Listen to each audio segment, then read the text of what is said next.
Good morning mummy ఇట్రా. చీర బాగుంది. నా దగ్గర కూడా ఉంది అలాంటి షర్ట్. నేను కూడా అది వేసుకున్నా. ఆ టైప్ వేసుకుని ఇద్దరం బయటకు వెళ్దాం.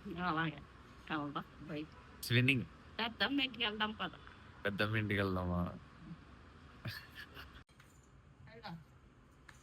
ఏంటది? చూడు నువ్వు తాగావా?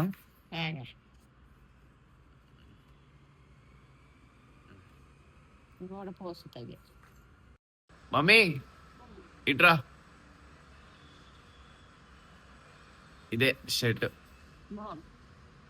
వీటిని ఫ్లోరల్ షర్ట్స్ అంటారు. Polar floral polar singular floral కాదు, ఫ్లోరల్. సరే, నిన్న సినిమా చూసావు, బాగుంది అన్నావు. 4DX తో వేరే సినిమాకి వెళ్తే బాగుంటది. వాళ్ళ చేరు గుద్ది, అది కాకుండా వాటర్ పడుతుంది. వెళ్దామా? నేను రానమ్మా సినిమా. హర్రర్ మూవీ మమ్మీ, నేను రానా. బాగుంటది మమ్మీ. ఒకరోజు తీసుకెళ్తా.